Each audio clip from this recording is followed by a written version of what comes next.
want to ask questions or if you want to make comments, anything you like and you feel that is worth trying, we'll accommodate it. Since this evening, this special evening, as it is saying on the paper you received or you read, being posted all over campus, is around the commemoration of Sheikh Anta Diop's death, which happened in Dakar, February 7, 1986. And we felt here in New York and in Dakar and elsewhere that maybe this is a due time to pay tribute to him, to measure how much he has done, how much we need to do, and how far we can go together on the road of the African Renaissance. Because this is the end of the second millennium, we're going to begin the third millennium. And obviously, Africa is part of the world system, no doubt about it, but at the same time, we feel that it is marginalized the same way people of African descent are marginalized elsewhere.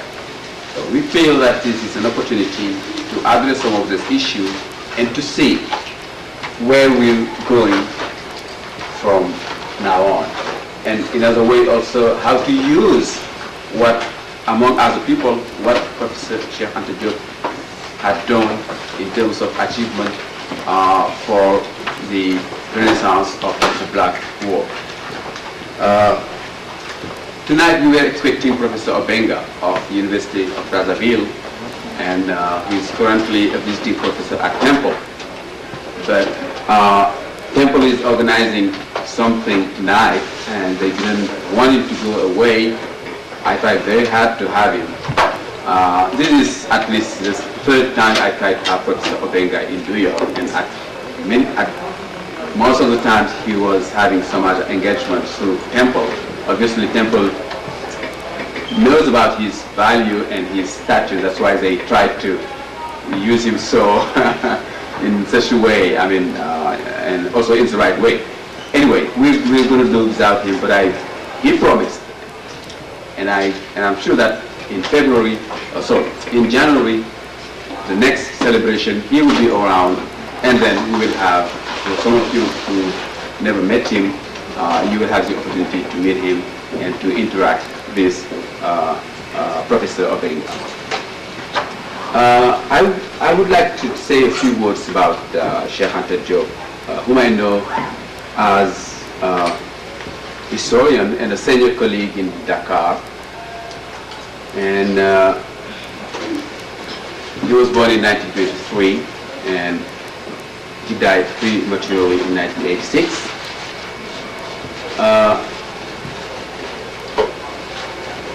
I wasn't his student in a classical way. I never sat in a room in a way to have him as a teacher, because you know that this is one of the very dark spots of Senegalese academy in a way. The fact that Sheikh Anta Diop never really had the real opportunity to teach in Dakar. And I was blessed in Dakar in 1982 to be among the, those young people who came around and get just tenured and decided, well, we can now change things. And in some kind of very formal department meetings, I was among two other people who said, well, why don't you have something for Professor Sheikh Anta Diop? It's a disaster that we do accept the treatment the colonial authorities had against him, which was reproduced by the Senegalese government up to 1960.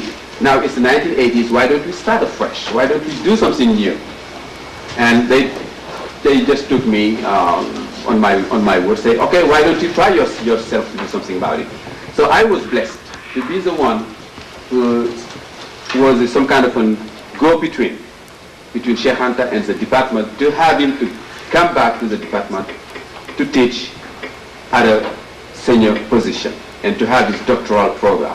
Now, what really was heartbreaking was that Sheikh died the Friday before the Saturday he was supposed to give his inaugural lecture as a full professor and as what we used to say, director of research, somebody who is entitled to supervise students, to say, I'm okay with this dissertation, and then to be a sponsor of dissertations. He died the Friday before the Saturday he was supposed to give his first inaugural lecture. So this is how I am related in some kind of a physical way to Sheikh Anta. Also intellectually, any African and anybody from African descent who grew up from the 1960s into academia and trying to learn more about just what was said in newspapers and on radio, definitely had an opportunity to know who Professor Sheikh Anta Diop was. And I'm going to try to tell in very few words how I see Professor Sheikh Anta Diop and his stature as an remarkable leader in academic field. Because you know that the man had some other strings to his instrument. He was also a political activist. He was the head of a political party. He is the head of some kind of a new vision of nationalism in Senegal and beyond Senegal, and participated in Senegalese politics as a respected leader. And in fact, I remember that during his last year of life, there was problems between the government and the opposition, and the government as well as the opposition will always come back to Sheikh Anta at some point or the other to try to have him to mediate in some kind of a position, because he was really seen as being the senior member of Senegalese politics at the time of his death. And as such, many people owed him respect and paid him respect. And at the same time, as I said, on the academic side, obviously, he was one of the, let's say, glory of our academia in Senegal.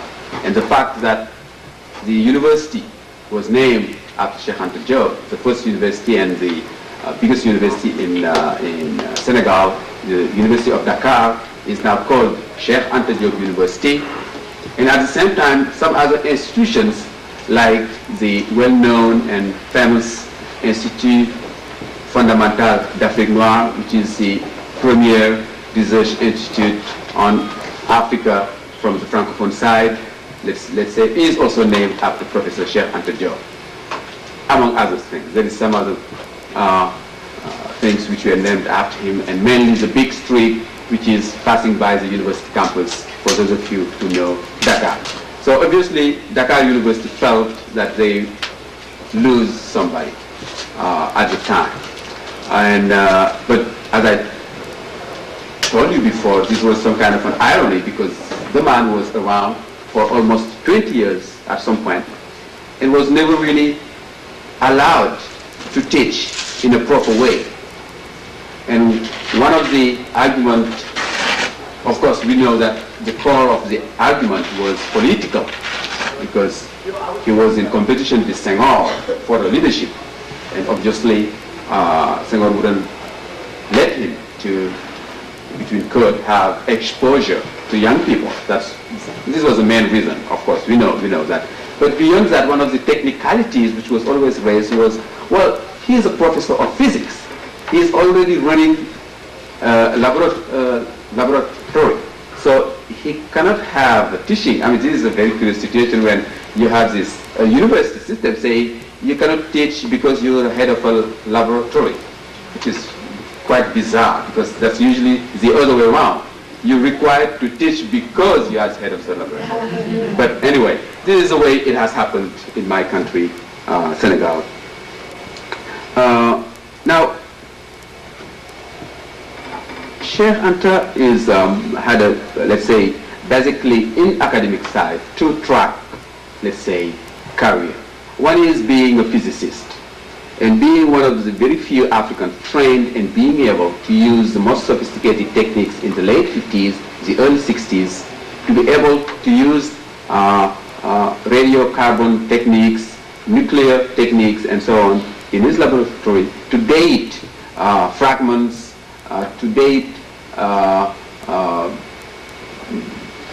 bones, I mean all of this kind of vestige you might think of, in order to be able to substantiate Africa's claim to be the oldest humanity on earth, to be the oldest civilization on earth, and also to date the to provide datation for the artifacts produced by African civilization. And as such, she is known. And for those of you who are aware of the French curriculum, to say that he was a student of Frédéric Joliot-Curie and Marie Curie, who is the biggest nuclear physicist France ever produced, maybe second to none, in fact, for that endeavor, and Nobel Prize winners. He was among the very few Africans who were blessed to be students of those two people. And his activities now is more or less seen as being something of a historian's activities. In other words, many people will feel that he is more of a historian than anything else. And yet he has produced many books, many articles, and has conducted many research in linguistics, in math, in many areas that I cannot just give you the list of it. Sheikh Anta's first exposure and also first, let's say, clash with French academia and also with what we will call academia in general is the defense of his doctoral dissertation in the mid-50s, when he discovered that what you say is not accepted as much as you're able to defend it or to document it. It is also accepted because of who you are in terms of color of skin. We were at the, by the end, but many people did not realize that this was the end of the colonial era, so they persisted to have the old mentality, which is that, well, we French, among others, came to Africa to civilize people who never had a civilization. And if you find a student coming in around to say, well, I'm going to defend my doctoral dissertation to say that Africa was the land of the first civilization on earth, and that the most renowned, the most admired civilization on earth is the black civilization. Indeed, obviously, this was seen as a major subversive idea. So Professor Diop will suffer, or at least maybe not in terms of suffering himself in a physical way, but at least he will definitely, his career will be in jeopardy just because of that. He will produce some other works I'm sure that you are aware of. I'm not going to give you the list of it. And some of them were also seen as a challenge or even as a subversive tool now by the newly independent African countries. Because when he produced, for instance, Fondement culturel, technique et industriel de futur État fédéral d'Afrique noire, in other words, putting on chart, saying this is what we're going to do if we want a federal state in Africa.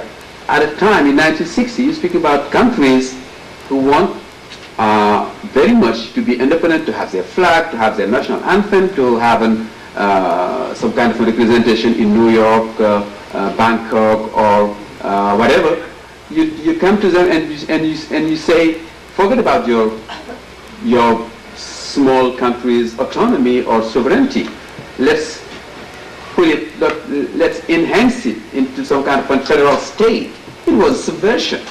It was subversion for many new African countries. So you can understand why also he would suffer for that. The same way he has suffered for the kind of dissertation he defended before the Sorbonne. So this is, in my view, two aspects you have to look at if you want to see the man.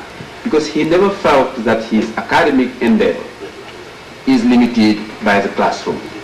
That he should be speaking about things scholarly, let's say, shaped before students or before his colleagues and his peers or something like that, but also he felt that many ordinary people, many ordinary men in Africa and beyond need to know what is about building Africa.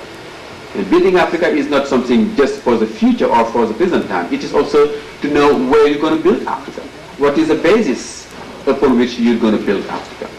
And that's why in many considerations, let's say, I would see him rather as a sociologist of history, somebody who wanted to bring history into a sociological realm than just a purely historian guy, if you might accept that type of definition. So therefore, now we're getting into his own colleagues in Africa and elsewhere. Obviously this is disturbing because colleagues, and we do know that, we do admire, we do like people to be within some kind of boundaries. Some people who will come to say, I am a historian and I don't know about physics, I don't care about physics. Or I am a biologist and I don't care about whatever you might want to do in, I don't know, something else. Because we felt that they are then entitled to the floor. They should speak up. They are legitimate speakers. But whenever you come and you say, well, you know, I'm able to say something about linguistics. I'm able to say about something about sociology.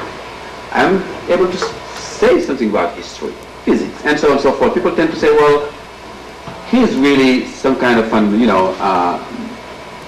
cannibal, between quotes, you know, eating all over the place and maybe even eating from our own plates. He's making a shadow for us. And I titled one article I wrote about Professor Cheikh Anta Diop, The Shadow of Cheikh Anta Diop, because I felt that this was really some kind of a very interesting paradox. Because a shadow is good because it will provide for whatever you might think a shadow will provide, but at the same time, something underneath will grow it will be in a very difficult position to grow in a way. And this interaction, I called that article, I titled it The Shadow of Cheikh Anta Diop because of that. And I feel that many scientists, many scholars resented that. They wanted somebody to stay within some limits and not to meander or to wander around and to say well, anything which has to do with scholarship around Africa and around Africans is interesting to me.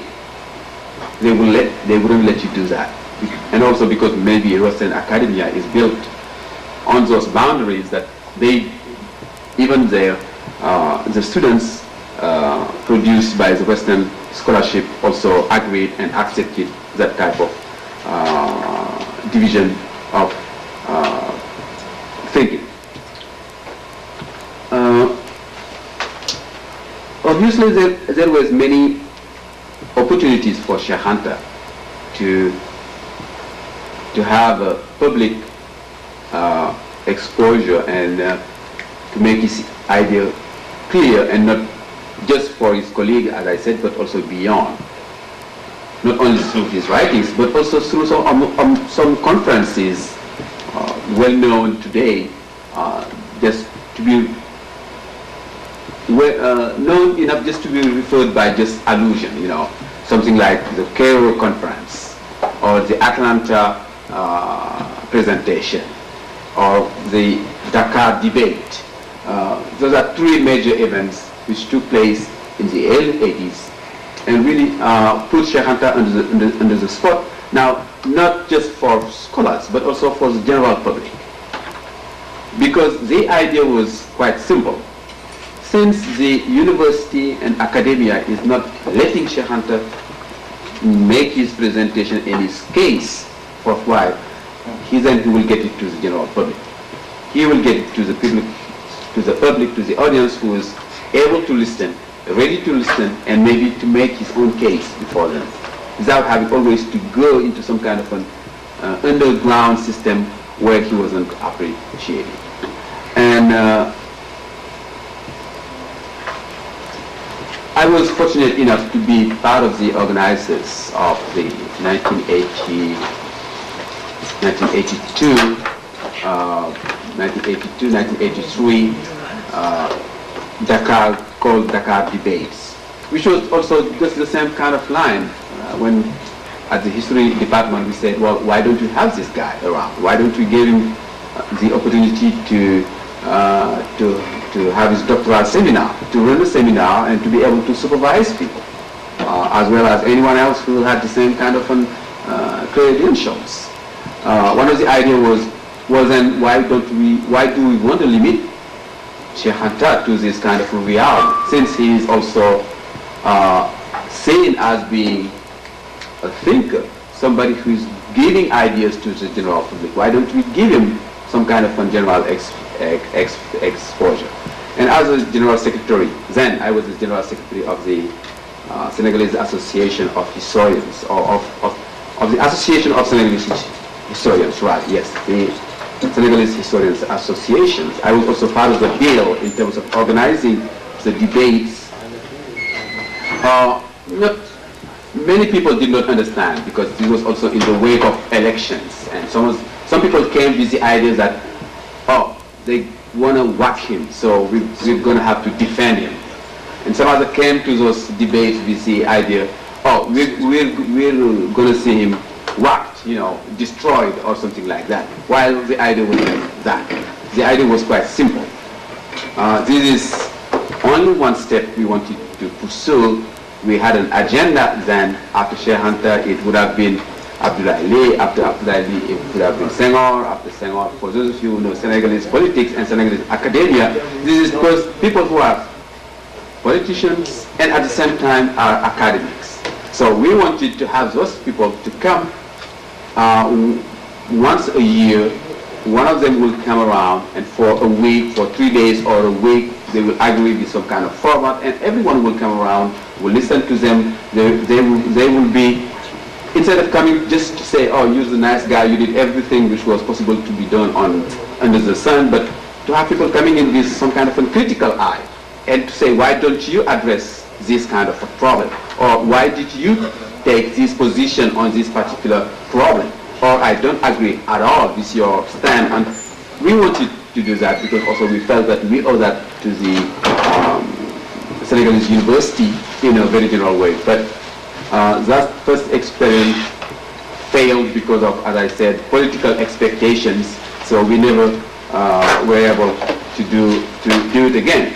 But one thing was quite strong. We were really happy to see the man accepting to be the first to try that format, because we went around and asked some other people to try it, and they declined. He was the only one to say, I know that you guys, you're young enough to know something, but also you're too young to know everything. And if we get together, we might be able to come across and to communicate with our young people, because they are not reading as much as they maybe ought to do or used to do or something like that. And since this is going to be some kind of a radio taped or a video taped and will be put in the daily newspaper, everybody will have an idea of what's going on. I'm willing to do that, and I'm going to devote my time. He almost collapsed by the end of the session because it was a 1 week. We started with the idea of a 3 to 4 days session, and we ended up by a 7 days session. And you're speaking about 9 p.m. to 2 to 3 a.m. And by the end of the week, he was exhausted and almost collapsed. So this is just to give you my personal, and in some kind of fun, I put in the bag a lot of things, and it's not well organized. I wasn't supposed to take the floor for such a long time, but I feel that I owed you those kind of information to explain why I feel great to be associated and to be part of this commemoration and to be part of this dedication. I'm going to give the floor to Professor John Henry Clark, who will add a few words. And then if you want to feed us with questions, or if you want to comment, or if you want to make some other contribution, we will be happy to answer to your questions and to your comments. Now, Professor Clark Professor John Henry Clark is from Rutgers University. Hunter College. From Hunter College, sorry, I always felt. Sue you. Okay, they wouldn't. They are happy, and no one ever. Okay, I'm sorry. Since most of his works were published through that. Anyway, you know Professor John Henry Clark, the amount of considerable work he has produced, and his stature, I think, as being the most salient, in my view, African-American historian now. And I think that just to give you one detail, Phelps Stokes Fund gave to Professor John Henry Clark his Medal of Honor the last spring. And this is for his lifetime achievement. He had many other honors like that from Schoenberg and from many institutions. I think that you know him very well. I'm not going to introduce him in details, and I'm going to give him the floor to make his own presentation. Professor.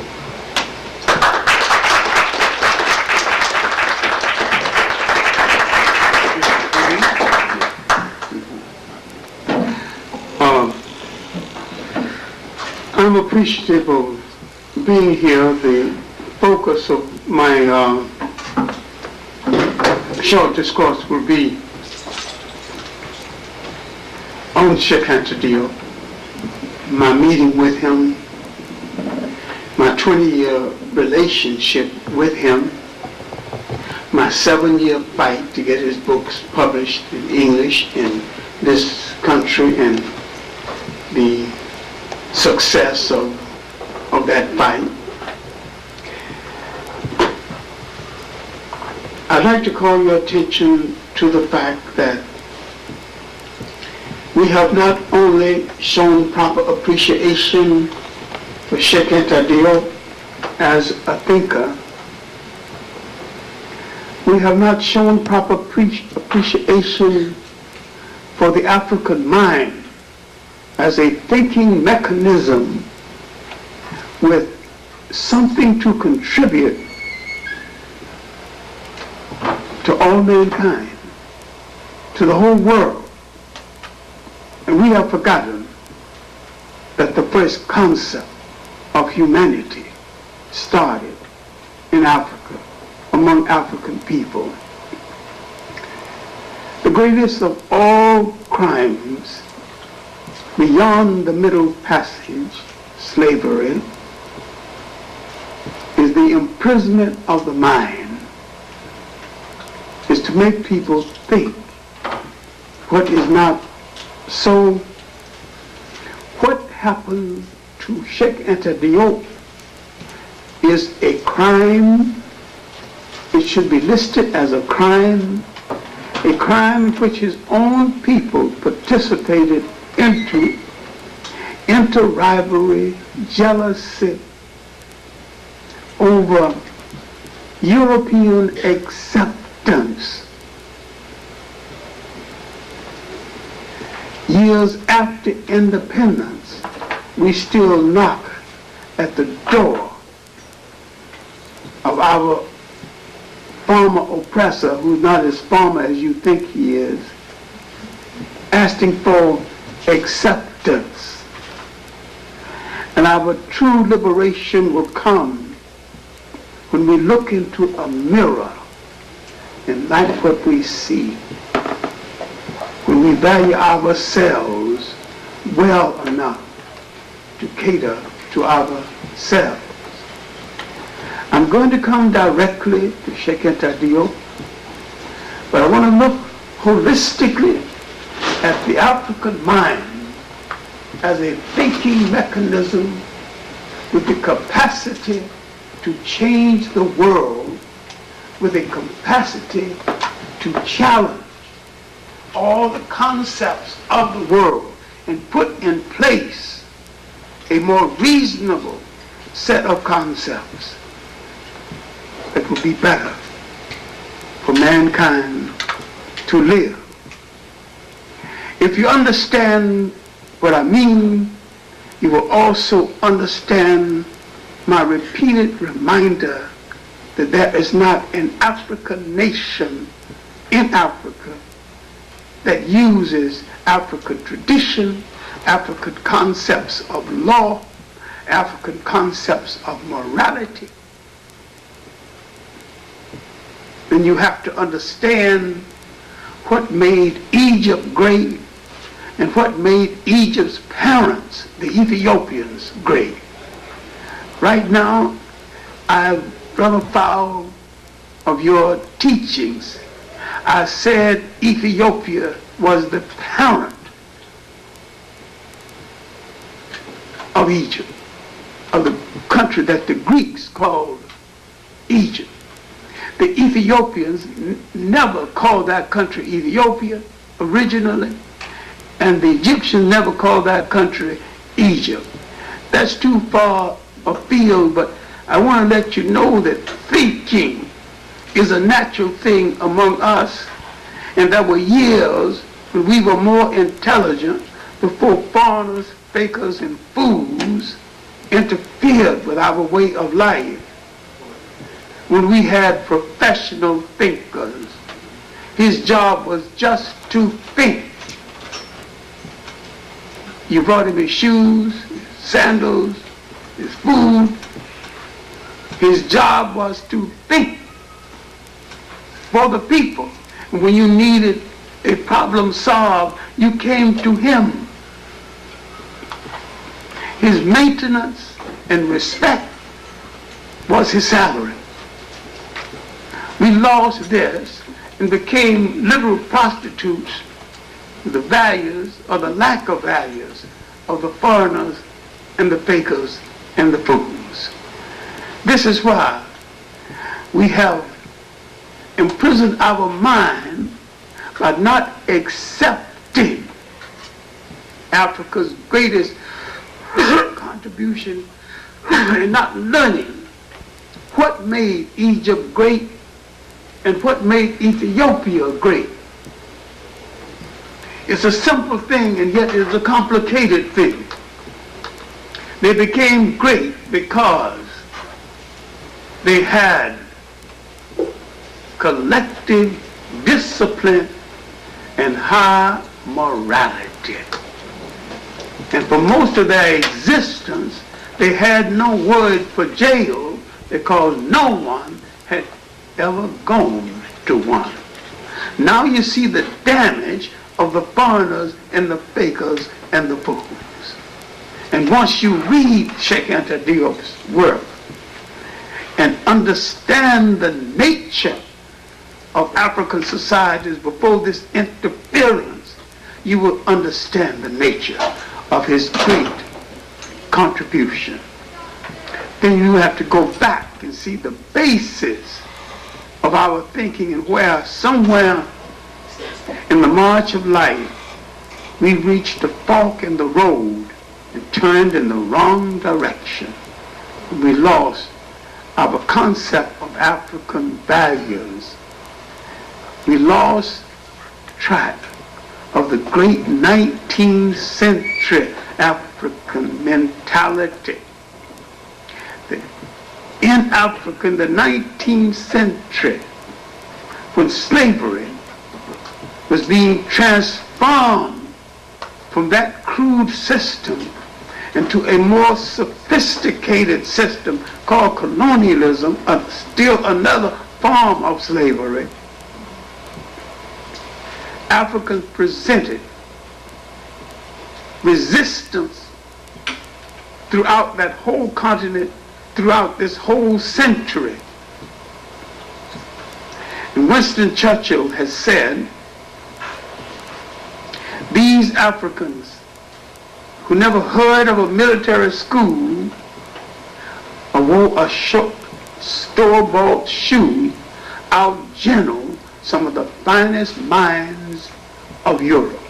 Why you do not know anything about them is the fact that your mind has been so imprisoned by both colonialism and its aftermath and its propaganda that you dare to look at yourself as a collective hero. You dare to look at your own warriors. You dare go into that 19th century in the United States and examine the thinking. Martin Delany, a great Jamaican, Robert Campbell, who went out to Nigeria, Abeokuta, to search for a place with Martin Delany. You dare to look at the work of the non-fiction work of the first black novelist, William Wells Brown, the female anti-slavery speakers, Elaine Watkins, Harriet Tubman, Sojourner Truth.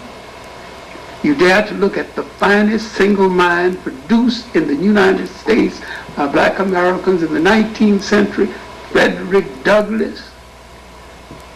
A look at his conflict with Russwurm and others over whether to settle in Liberia or not to settle. Douglass took a principled position that was right, and his opposition was also right. Too many times you've been trained by the movies to look for the good guy and the bad guy in the drama, when sometimes you got dramas with all bad guys, you got dramas with all good guys. You don't necessarily have to have a bad guy.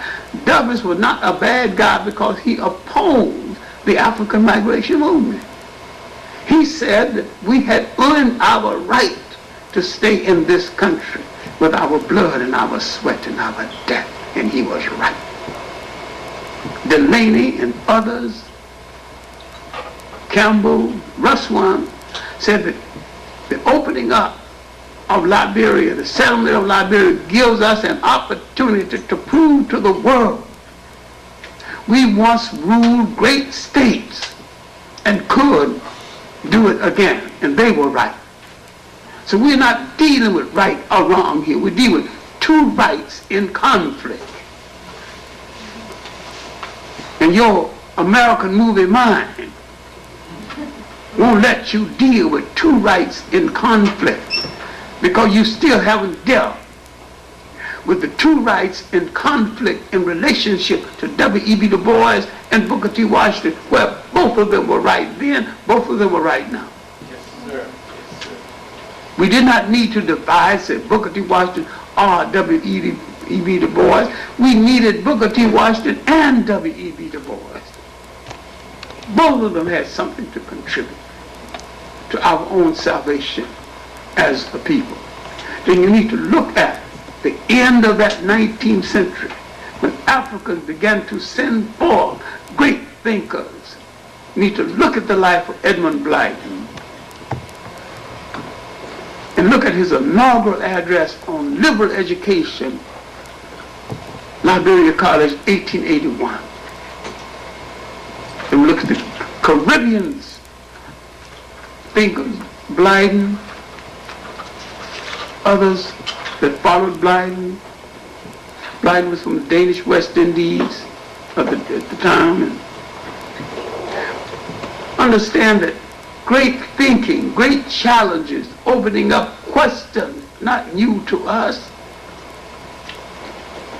I acknowledge Sheikh Anta Diop as the finest single mind produced in Africa in the 20th century.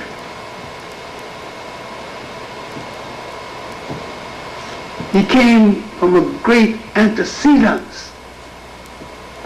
He came from a line of Africans who gave the world the concept of the oneness of God, and never used the word God. The word God is un-African. It's another lecture. Organized religion is un-African. Still another lecture. You think you can't do without this hogwash brought by Christianity, Judaism, and Islam, and it is hogwash. The spiritual man is worse because of it. Man's spirituality was never supposed to be organized into something called religions. But don't get me on that, because I'm 80 years old. I don't run very fast, and I don't know where the door is.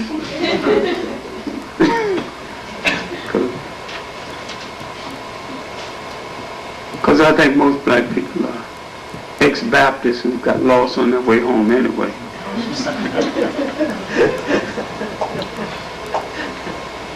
I first heard of the works of Cheika Diop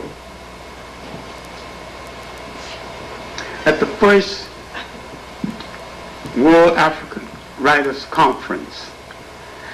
I'm coming home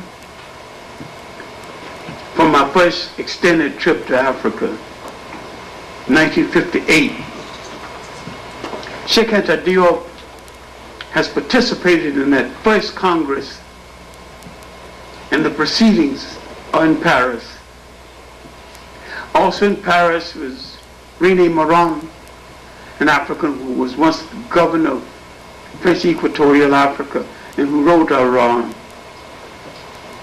novel, 1922, that won the equivalent of the Nobel, the Pulitzer Prize. He was alive then. He would die 4 years later. I would not meet Cheika Diop then, but read an essay he had written called The Fundamental Levels of History. I would become interested in his work, interested in the debate over his PhD thesis. I would gather as many of his works as I could while I was in Paris, go home, and later, before I'd even met him, compile 20 most important books on African history written by Africans themselves.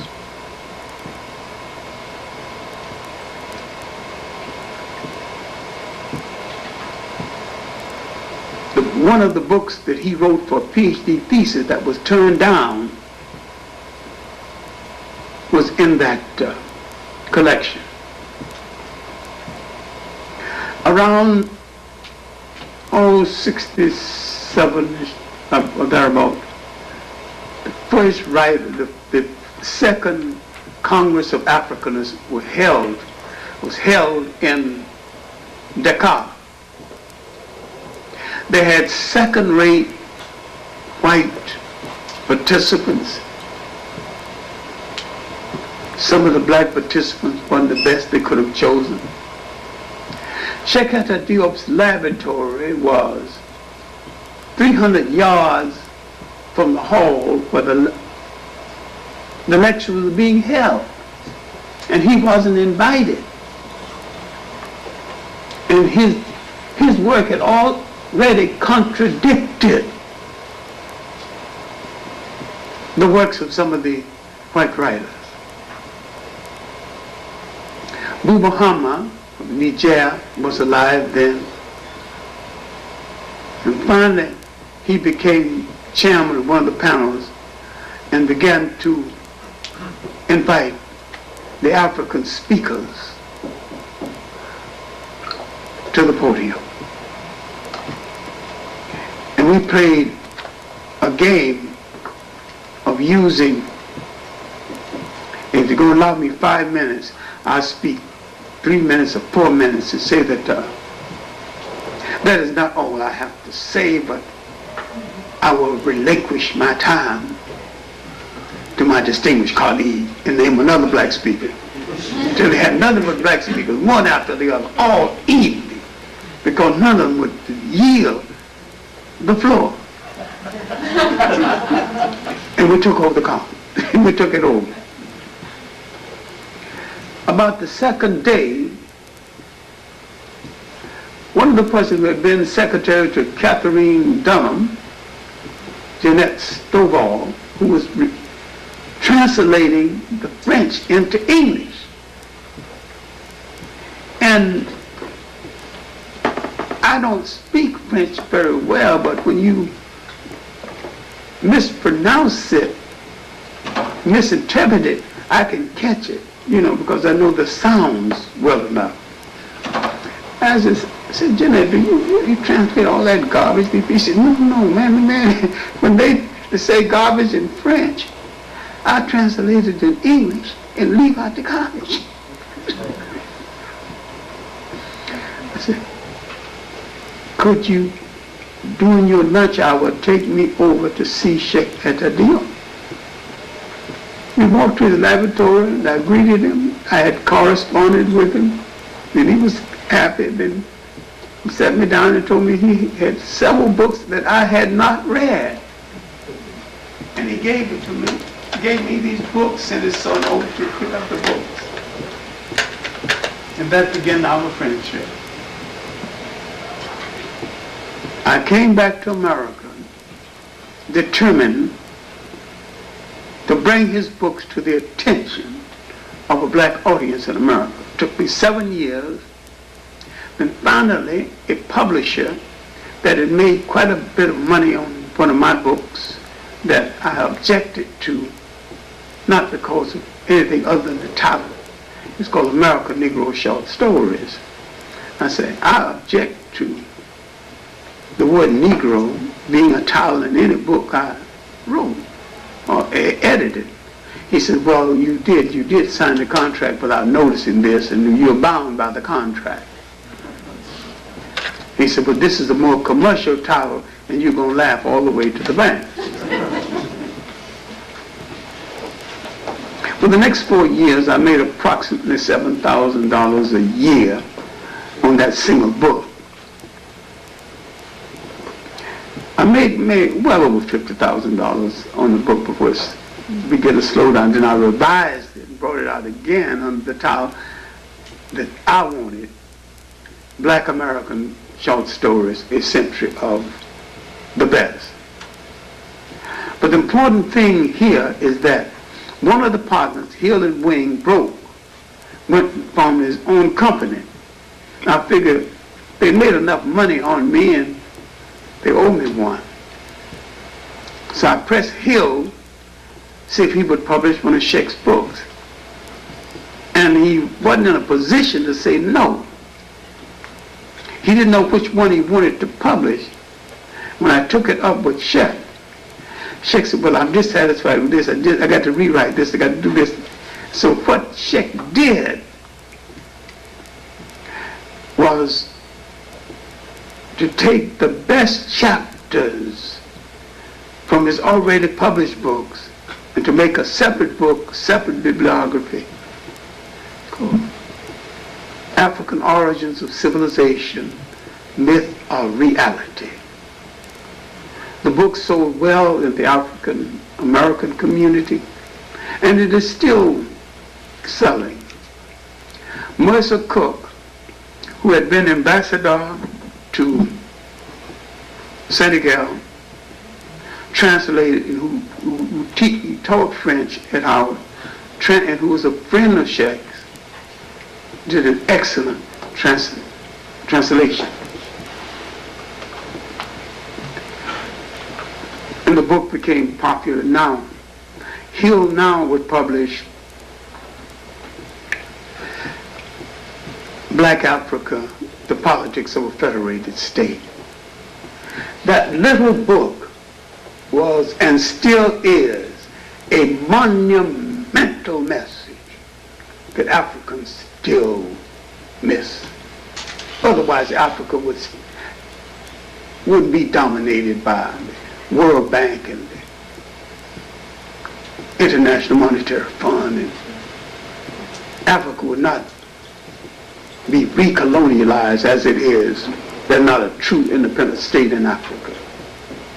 Africa's not even ruled by Africans, ruled by Africans with African bodies and European minds and sometimes European wives.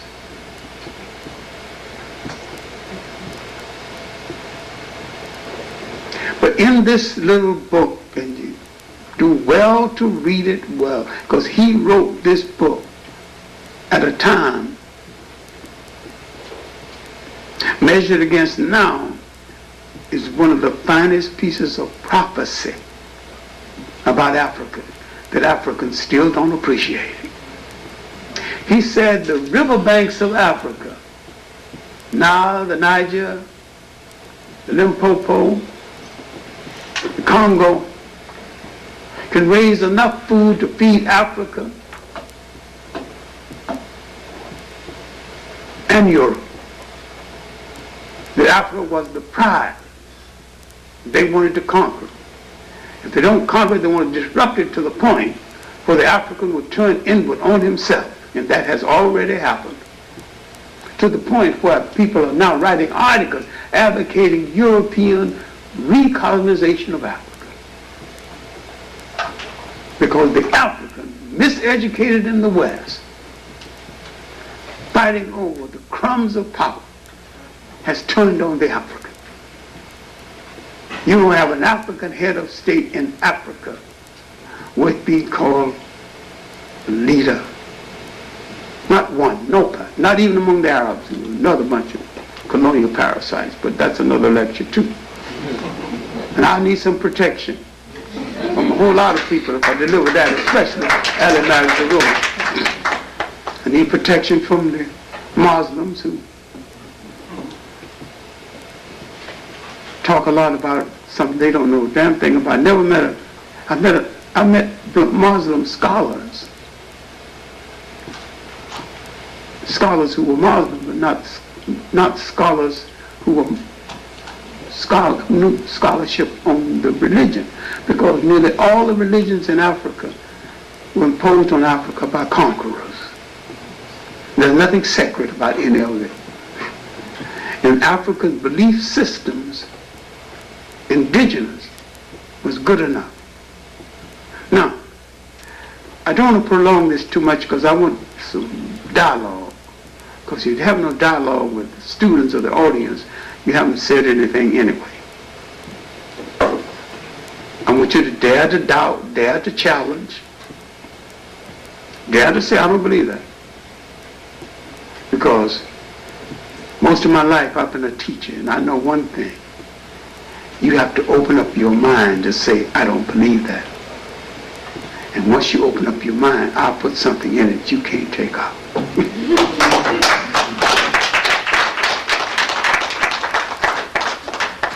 We have to look at this book. We have to look at William Leo Hansberry's work. Africa was the richest continent. Africa, from the point of view of rainfall, from the point of view of hydroelectric potential, has the greatest potential of any continent in the world. Any one part of Africa got 10 times more than the Japanese started with. Why can't they put it together? They cannot remember or remind themselves of that. Powerful people never educate powerless people on the technique they use to be used to take the power away from the previous power.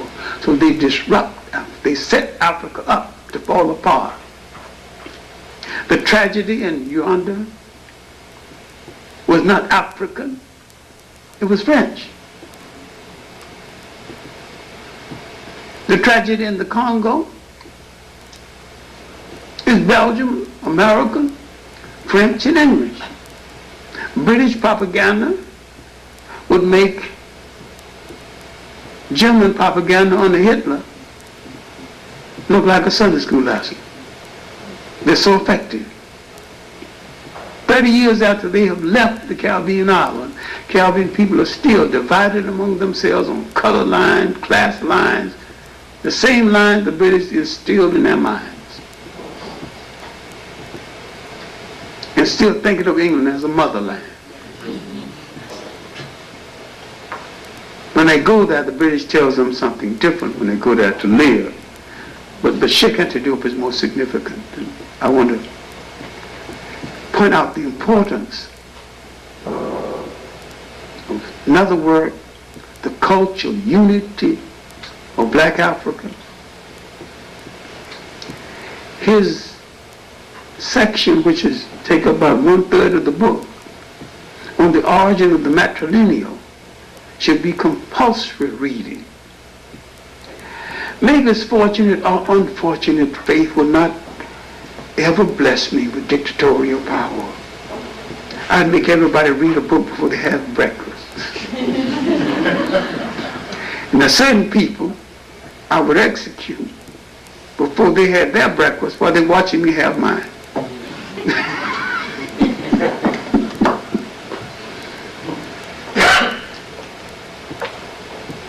In this book, it should be read especially by misguided black women who are following white women's lib movement. It's not about them at all. They should read what Cheika says about the treatment of women, and they should remember it was in Africa that the woman became head of state for the first time in human history. Rode at the head of her army for the first time in human history, and was a god for the first time in human history, all while the woman in Europe was a vassal. And that the greatest respect was paid to the mother.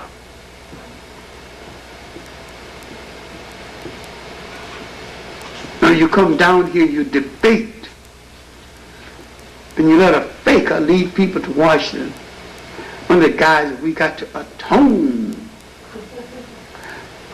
When black women were rising high in the state, they were supported by black men who let them go and encouraged them to go as far as their mind will take them, and did not feel one iota of insecurity because of it.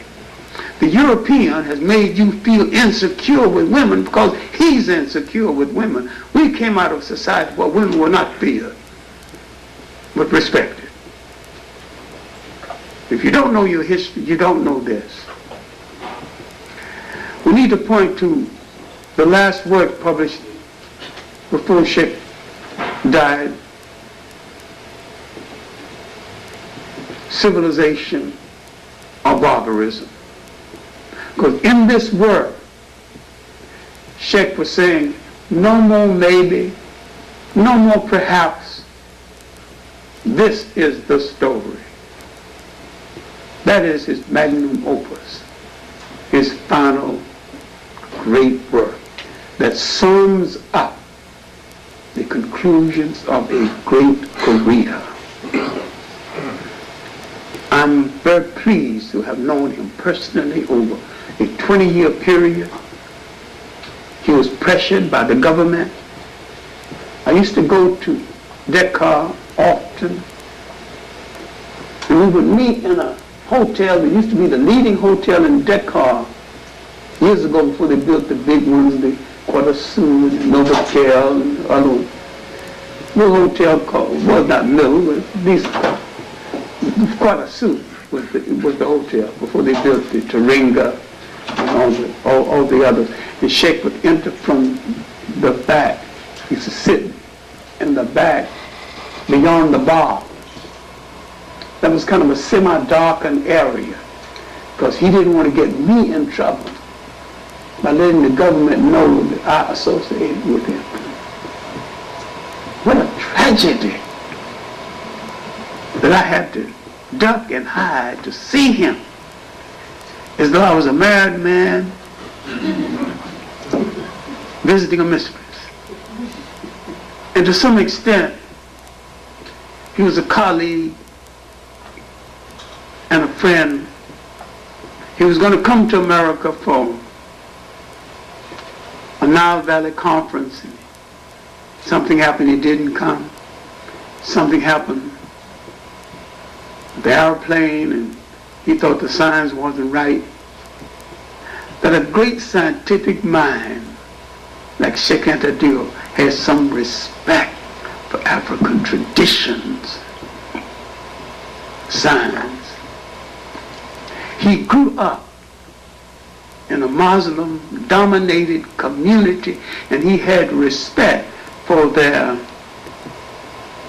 contribution in language and all, but he was not an endorser of the Arab presence or the Arab slave trade that's still going on in Africa. He was an intelligent Marxist, inasmuch he did not swallow it and regurgitate it. And he was making a reassessment of Marxism and what role it could have had in Africa when he died. It's a pity he didn't finish this reassessment. He was moving politically toward the left, but moving more toward the proper use of African traditional values and African civilization. If I said we killed him by neglect, I would be right. Because we killed Du Bois the same way. When Du Bois lived so much longer, we killed Chancellor Williams the same way. But one of the proudest moments of my wandering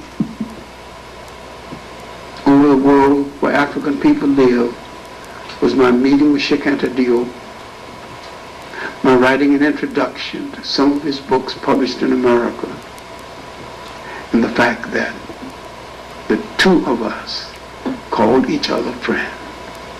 Thank you.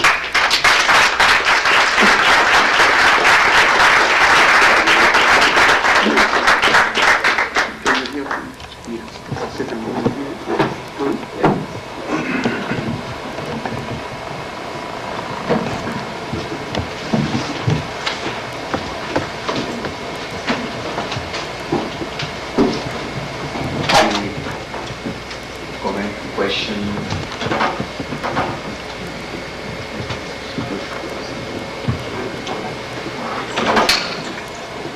Yes, go ahead. Yes, first I want to thank you, Professor Mbodge. Then I would like to thank especially Dr. Clark. You mentioned on the outset that foreigners, fakers, and fools have changed traditional African society. They have gotten away from their traditional beliefs. For lack of a better term, I use the term animism. Are you advocating a return back to more traditional animistic beliefs? And are you an advocate of Pan-Africanism, things that, I mean, a term that I don't hear in the news anymore? I'm an absolute Pan-Africanist. I'm an African nationalist. And I'm an African traditionalist to the extent that tradition can be rescued from yesterday to improve today. I don't believe in everything in the past. I believe in editing it to the point of making it use. That was African concepts of brotherhood, African concepts of the family that need to be restored. I don't accept the word animism as used by the Europeans. I don't accept the word primitive as used by the Europeans. I see people need to return to values of their own creation. Every invader of every country, including white invaders of white countries, did more harm than good. And there is nothing to the contrary. We need to get out of our mind the idea that anybody civilized anybody anytime. People don't civilize people. People impose on them their way of life at the expense of destroying the indigenous way of life. I do not recommend the return to animism, whatever you mean by animism. I say there is nothing in African traditionalism that rules out modern medicine, modern roads, extensive study. You have to remember that the first concept of a university, the university, Great Lodge at Luxor, started in Africa. The first intellectual gatherings of men and women to discuss the affairs of the state started in Africa. And if you are misguided enough to think the world waited in darkness for Europe to bring the light, then I refuse to have pity on you. Lay it on. Right. I'm curious why sub-Saharan Africa needs to be validated by Egypt and even Ethiopia. Because I would either evaluate you as a total human being by noticing you have two hands, or I would call you a one-handed man. I mean, why Ethiopia and Egypt? Because you find achievements there that you want to claim for Europe. And if you understand the chronology of European history, these achievements occurred before the first European wore a shoe or lived in a house that had a window. Dr. Clark, will you speak on after the out-migration from Africa, the predators coming back to So Africa? who are you talking about? Go ahead. Okay, from the origin, from The Supreme Court could have been your grandfather or your uncle. The European did not understand that formation.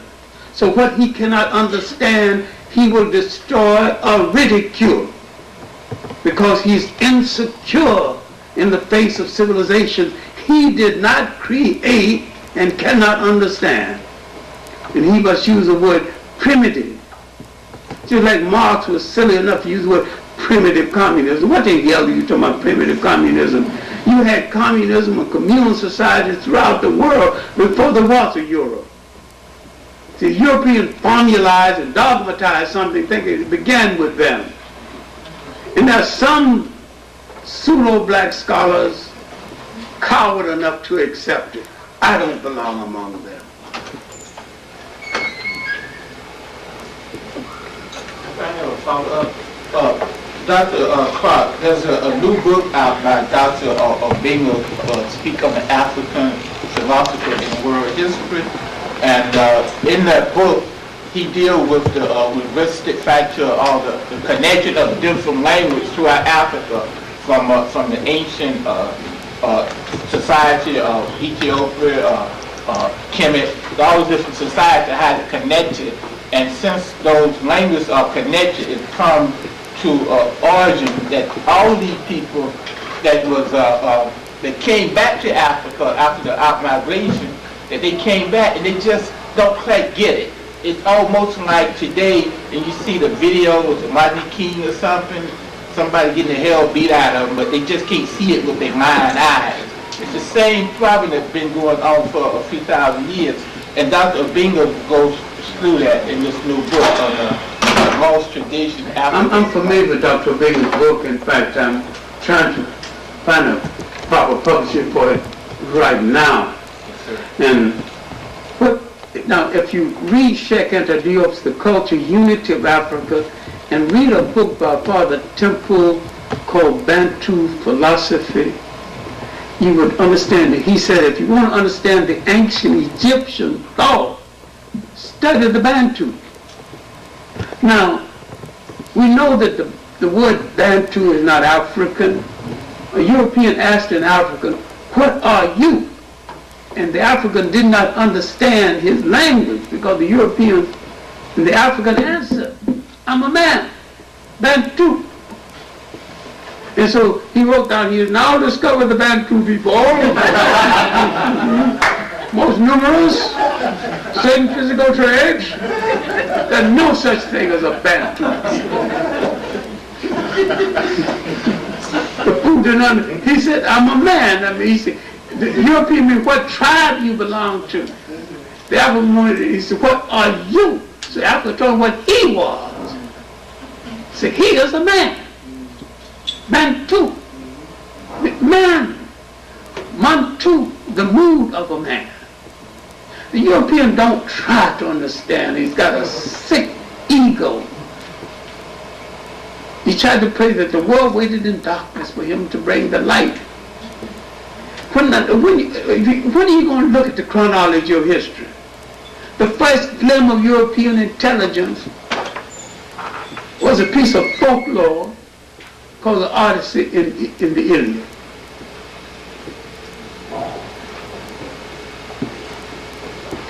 Rome and Greece were not European states.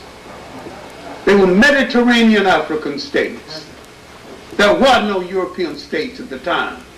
And what did the Europeans call, what did the Romans and the Greeks call the Europeans of that day? The northern barbarians. How then is it that an African cannot claim Ethiopia and Egypt as part of his heritage, when every Scandinavian schoolboy and all these people whose nation didn't even have a name when there was Roman Greece, came Roman Greece as part of their heritage? It's a lying dog. Roman Greece is not a part of their heritage. It's part of the African Mediterranean heritage.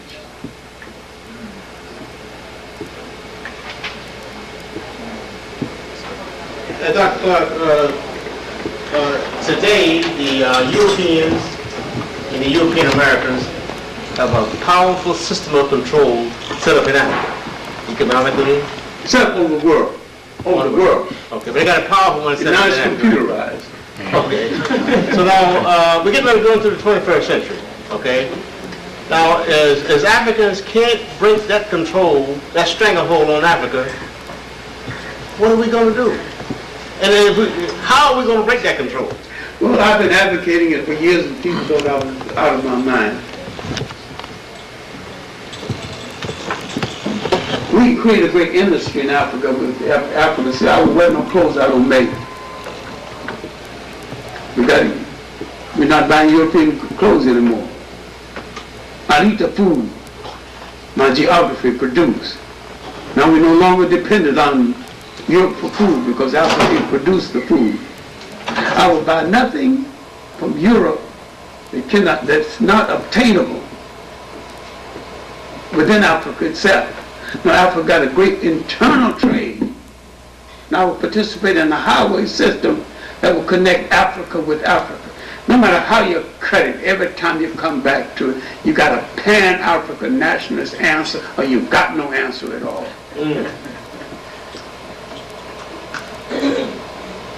No, you got to believe in yourself to do something. We've been programmed into being super consumers, but not super producers. I once made this proposal at a meeting for Martin Luther King and said, if he just take off all of his clothes except his underwear and say, I wear no clothes my people don't make, he could revolutionize our industry. He might understand Mahatma Gandhi. Mahatma Gandhi was a great Indian nationalist. He did not even believe in, he did not even help the Chinese next door who was being kicked around by the Japanese. Mahatma Gandhi had one word to say about it. Went back to India when he was a brown-skinned Englishman. When all those clothes, dead tweeds in the dead summertime, and people got ridiculed to the point where he went back to basics. Took it all off. Went back to the spinning wheel. That's what we need to do. Go back to basics. We got a lot of pressure that we can pull, pressure levers that we can pull on. We're not as helpless as you think we are. I once advocated something else that somebody asked me, wanted to have my mind examined. I still think it's a good idea. Close the continent of Africa down. Nobody comes in, nobody goes out. We're making an inventory. When we decide what we can do, how much gold, how much diamonds, we'll sell nothing that we don't use, we don't need for ourselves. We sell the surplus. You could close American industry down the first week. No gold, no diamonds, no manganese, no cobalt. When you understand the mineral wealth of Africa, the present known and the mineral wealth still unknown, you close Africa down for a week and see what happens. But you can't do it arguing among yourself. You can't do it arguing about some damn religions that you didn't create in the first place. You can't do it arguing over Michelangelo's relatives who posed for the picture of Christ. The whole concept of the Christ image created the conference of Nicaea about 325 AD. Now, and the picture was painted 1500 AD, between 325 AD and 1500 AD, you really had no physical picture of Christ. So who saved you before? Now, if the Son of God is white, then you assume that God is white. The European not only colonized information about history, he colonized history itself. And he colonized the image of God. What permitted the Japanese to recover from 2 atomic bombs and defeat? They refused to let their enemy take away from them their God concept. Refused to let their enemy take them from the geography of their origins. In Japan, the Buddha is Japanese. In Indonesia, the Buddha is Indonesian. In China, the Buddha is Chinese. In all of your churches, the Christ is Michelangelo's relative who posed for the picture. Deal with that.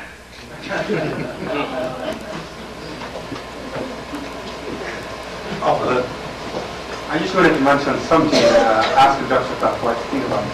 I've been fortunate to work with you for Cheika and Diop for 5 years on a personal level.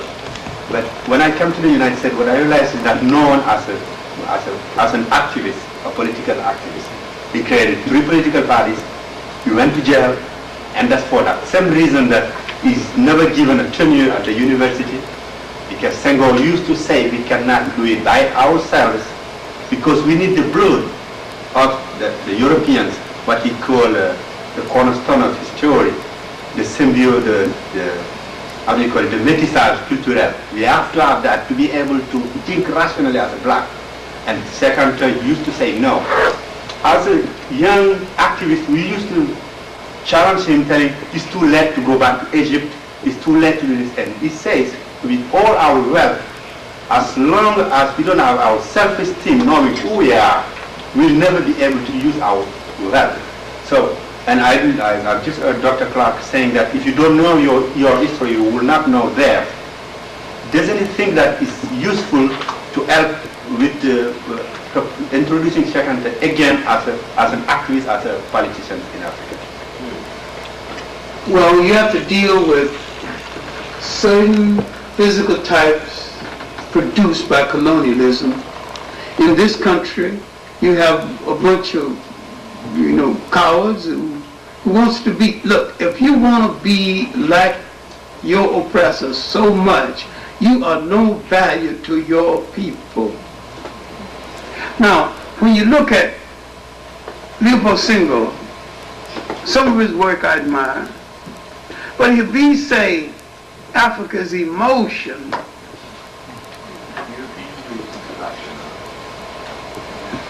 philosophical thought is European, then I'm off his boat right there. Because there was no philosophical thought in Europe until the African Connection. Books like Stolen Legacy, the last book by Obenga, Dr. Ben's work, Black Man of the Nile and the African Origins of the Major Western Religions, then work written by white writers that whites continue to ignore, such as Gerald Massey's 6-volume work, Egypt, Light of the World, 2 volumes, Natural Genesis, 2 volumes, Book of the Beginning, 2 volumes. Whites have failed to examine the challenge to the European concept of superiority laid down by Europeans. Not only Massey, but Massey's disciple,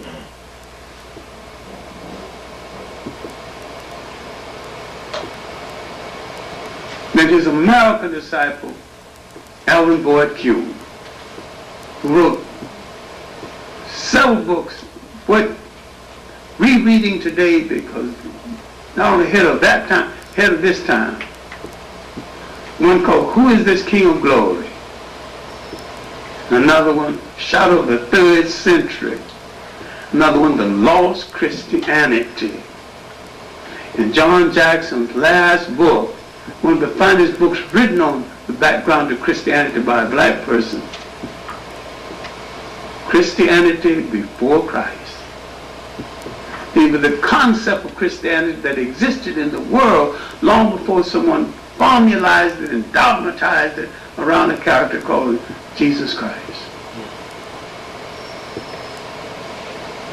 And Europeanized it at the conference at Nicaea. Moved the black images from the church and replaced them with white. The crime that has been committed by religion in the name of religion. This is why I have a serious question about the definition of the word religion.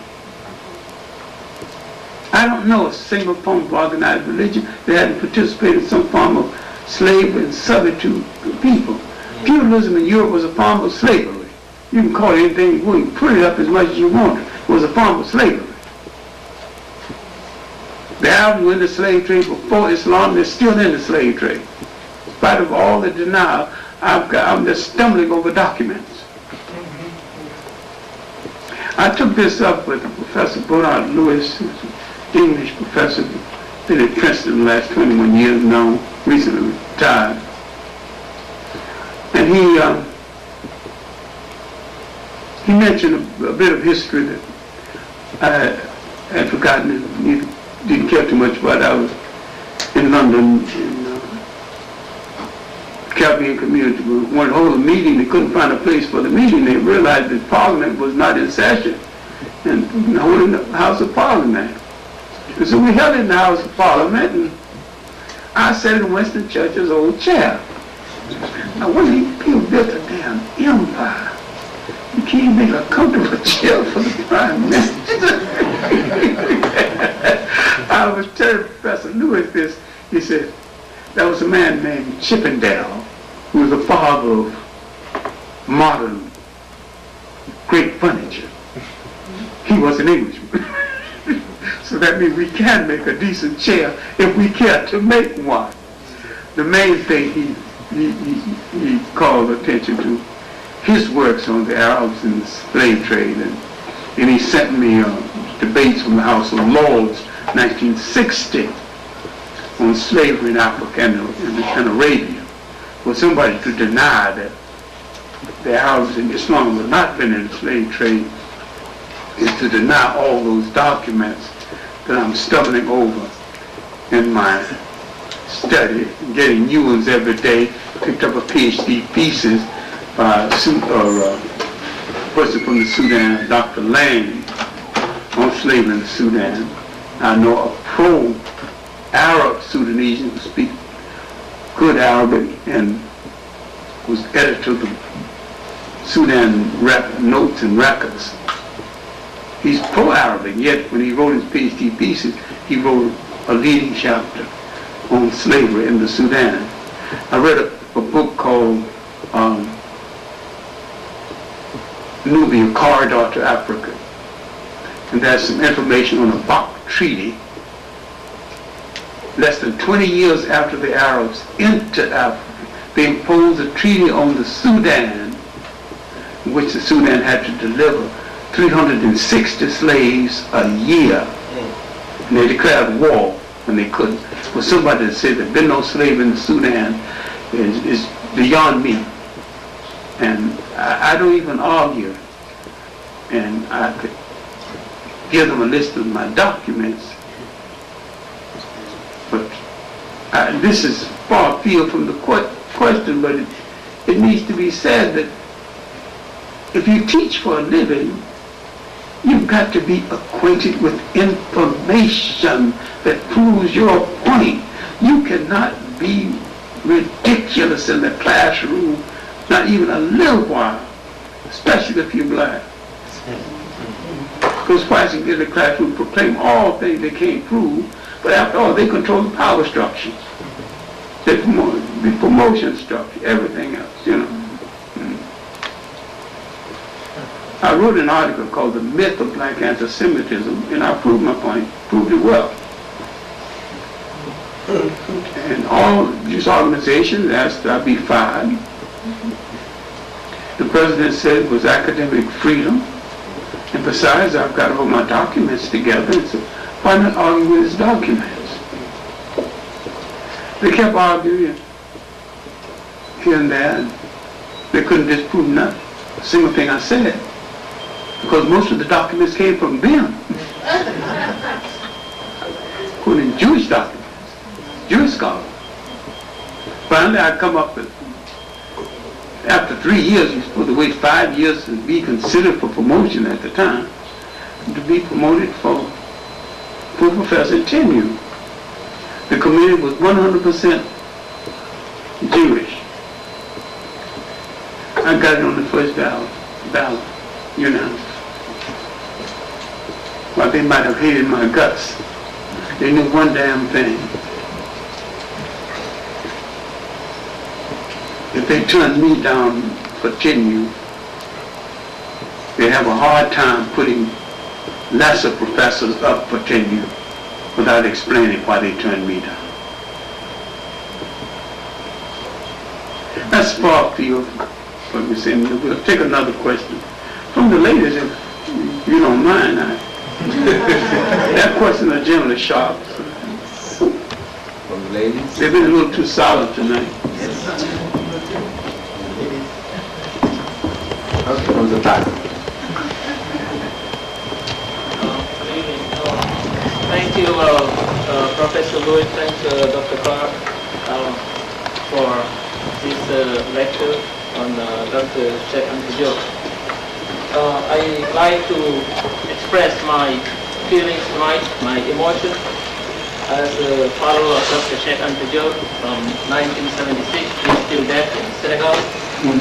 And I am very proud to meet former friends who used to be in the same political party as Dr. Diop, sitting here, his brother sitting here, Jambabu, there is another brother there. I'm very glad that this is an occasion that we are convening here tonight, celebrating the 10th anniversary of the death of a great African thinker, our leader, Dr. Cheika and Diop. Thank you so much. I'd like to contribute, if you don't mind, about his contribution during this cultural disruption in Africa and African descent around the world. Dr. Diop was very concerned about the colonial system. You know, the system, colonialism, was deeply oriented in colonizing the mind of Africans. That was their main process, and Dr. Diop was a very good technician in restoring African culture into African community, trying to deal with that, and especially in Senegal. Dr. Diop said we have to teach Senegalese language. That's the first step. You know that about 10% of the population only in Senegal are educated. Only 10% of the population went to school. The European, so only, they set up their schools and only allow 10% of the population to be able to attend school. Right. So 90% of the population were out.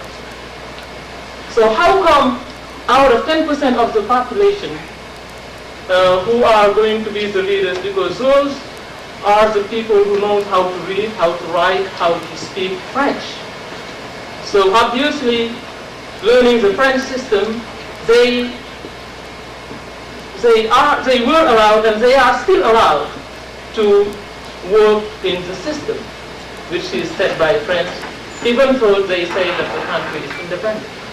So where is independence in that situation? Doesn't exist. There is no independence. There is no Independence is something you make yourself. So Dr. Diop said we have to learn African language and set up and did high research, intensive research to help Africans learn their own language, to be able to restore the culture, you know, in the African community. That was a major contribution to me because, I mean, besides his scientific contribution, but considering the cultural aspect, I was very amazed about it because during all my schooling in Africa, I had difficulties like any Africans who went to school in the French system. We had difficulties communicating with our own community, even with our own parents, because the system could make us nothing but foreigners in our own country. So thanks to Dr. Diop for that. In responding to a brother who just asked about the 21st century, that's my concern too. I have been having meetings with a lot of friends, brothers and sisters about it, and I believe that for us to be able to face the 21st century, which is not far, in 4 years, we have to be entrepreneurs. We have to think of entrepreneurship, try to create something, invest, put money together, and try to develop it as much as we can and work with the continent. That's very important. The continent is very rich, lot of potentiality, and I believe that any humankind should start with his community to be able to get up and do something. And that's why I'm inviting everybody to develop entrepreneurship, especially these days when we have cut-offs all over. And we are the first people to be gone. Federal is cutting off, city, municipal, you know, everybody is cutting off. Private companies are cutting off. If we don't have companies and get laid off, what we're going to be homeless. And we have to be producers and consumers to be able to make it. That was my contribution. I'm familiar with Cheika's work on linguistics, and that work has not been translated into English yet. And that was one of the books he gave me our first meeting at his laboratory. Cheika has at least 5 books that haven't been translated into English.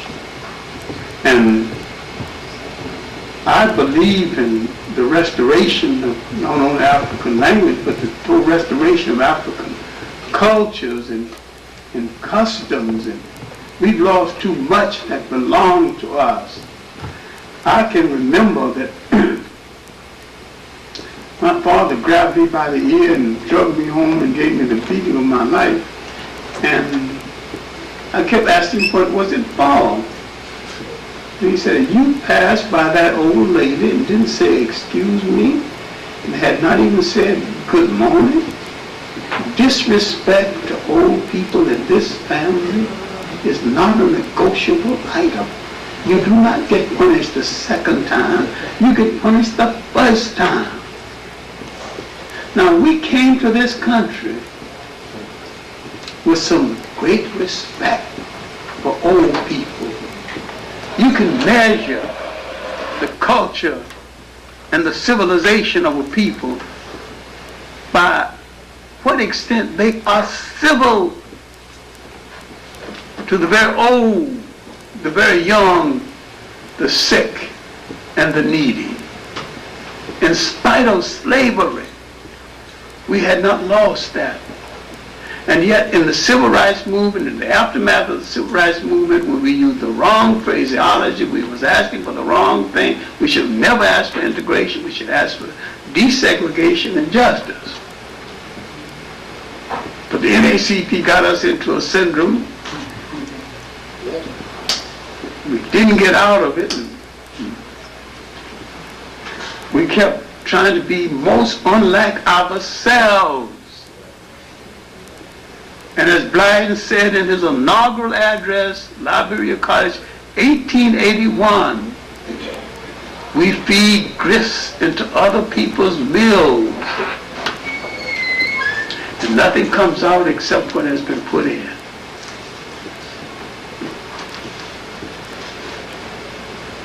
Okay, so last question, yes. Okay, one quick question. You mentioned earlier that it's important possibly for Africa to close the stores, to take inventory. A lot of people in the classroom and the school is dedicated to developing agents de development, developmental agents.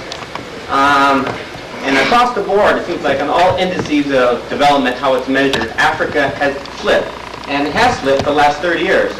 Do you see or would you advocate of pulling out of developmental organizations? Look, Africa is not being developed for Africa's sake. Africa is being developed to accommodate corporations and American capitalism. And Africa is being developed by African puppets who bought and paid for.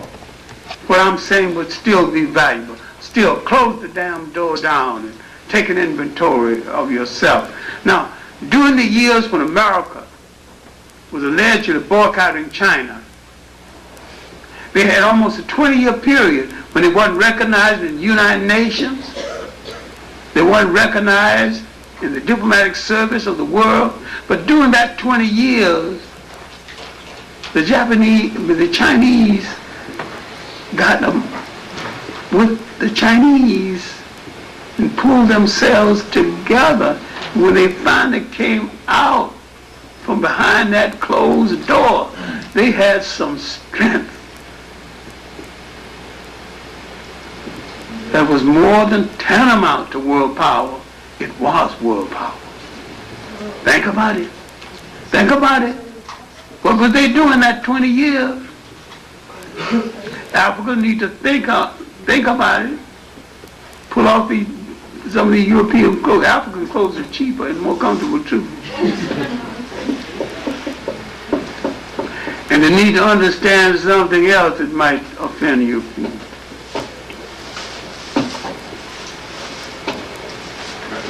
That to be a real African committed to the glory and the respect of Africa, your choice of a wife should be an African woman. This can rub your feelings the wrong way if you want to. But the Japanese, for 3 generations, sent their children to all the schools of the world. They mastered enough technology until 1905 the Russians started messing with them, and they had a butt-kicking contest, and the Japanese won the contest.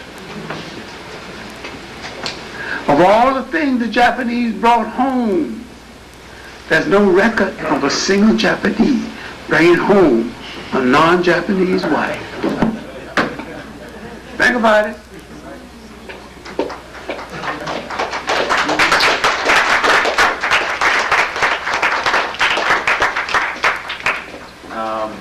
I think that this was really saying thank you to Professor Clark, and I hope you will be around for many other events we want to organize. I just wanted to, I failed to do that at the very beginning. There is some kind of a founding group which is, as I said, not exclusive. You could get into it if you want to work with us. There's no problem and no limitation. And of which, of course, Professor John Henry Clark is the chair, is the honorary chair. The vice chair is Professor Obenga. And among the members around here tonight, we have Dan Babu, who is a journalist here. We have Claude Afford, who is a pediatrician. Where is Claude? Okay, Claude Afford. We have Mark Job. His name is on the board. We have Sadio Jallo, his name is on the board, and all of them are part of the committee. And if you want to join, no problem, just let us know and contact us at these numbers. Thank you very much, and goodbye.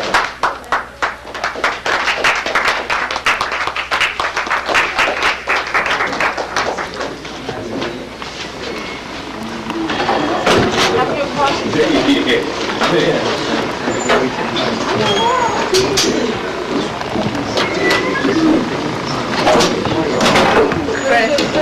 invoking the law of So,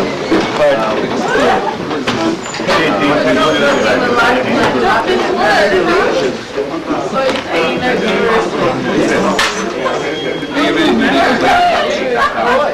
I'm going to travel next Saturday. Please, I really appreciate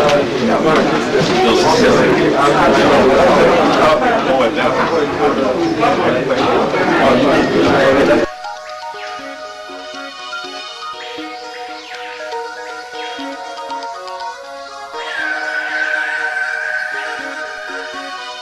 Thank you.